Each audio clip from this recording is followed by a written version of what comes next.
కాదు కాదు అంకల్ గారు అదే నాకు తెలిసి రెడ్డి శ్రీ ఆనంద డెవలపర్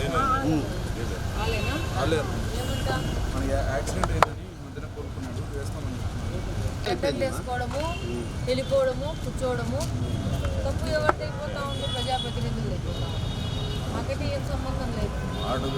170 మంది ఉంటారు. ఎందుకేసుకోవాలా ఎందుకు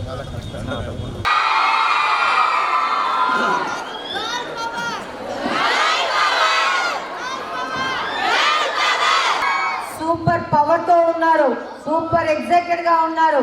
నేను వచ్చి ఎగ్జైట్మెంట్ లో ఎందుకు లేను అని ఈరోజు బాధపడతా ఉంటా.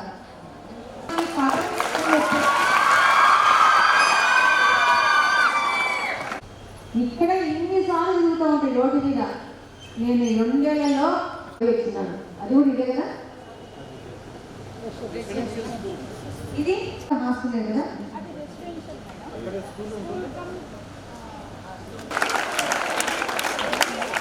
మేడం గారిని కృష్ణాబాబుతో సత్కరించమని మేడం గారిని కోరుతున్నాము. అదేవిధంగా ఈ కార్యక్రమంలో మేడం గారికి ఒక పుష్పగుచ్చాన్ని అందిస్తున్నారు వసతిగృహ సముదాయముల వసతిగృహ సంక్షేమ అధికారి పద్మజ.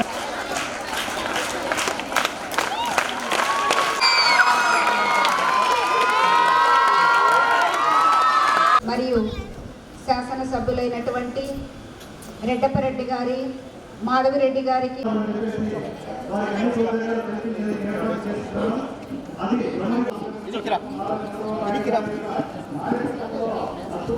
ఉచిత సౌకర్యాలన్నీ ఇస్తున్నారు మేడం. అందులో భాగంగా గత సంవత్సరాలు ఎప్పట్లో లేనప్పటికీ ఇన్ని ఏళ్ళు మన ప్రియతమ ప్రభుత్వం వారు, ఆంధ్రప్రదేశ్ ప్రభుత్వం వారు మా విద్యార్థులకు ఇచ్చారు మేడం. తీసుకున్నా మేడం గారికి నమస్కారం అండి. థ్యాంక్స్ చెప్పండి.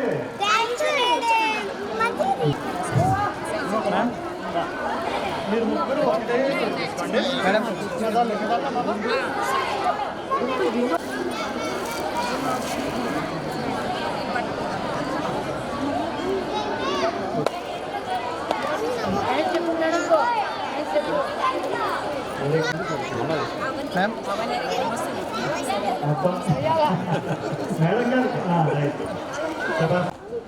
మా విద్యార్థులు, అదేవిధంగా పత్రికా విలేకరులు, మీడియా మిత్రులు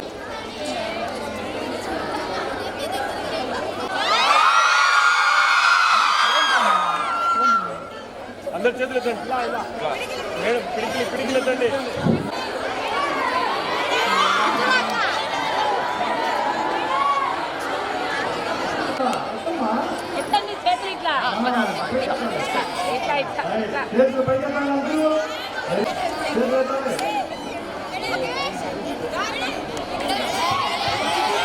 అందరికీ నమస్కారం.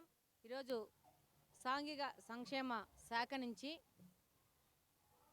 స్కూళ్ళలో చదువుతున్న విద్యార్థులకి వాళ్ళకి వింటర్కి సంబంధించి స్వెటర్స్ కానీ, ఉలన్ బ్లాంకెట్స్ కానీ, అలాగనే టవల్స్ కానీ, వాళ్ళకి రాత్రి వేసుకోవడానికి నైటీస్ కానీ, వాళ్ళ బేసిక్గా వాళ్ళకి కావాల్సిన వస్తువులు, బేసిక్ కమ్యూనిటీస్ని ఈరోజు ప్రభుత్వము వాళ్ళకి కల్పించడం జరిగింది.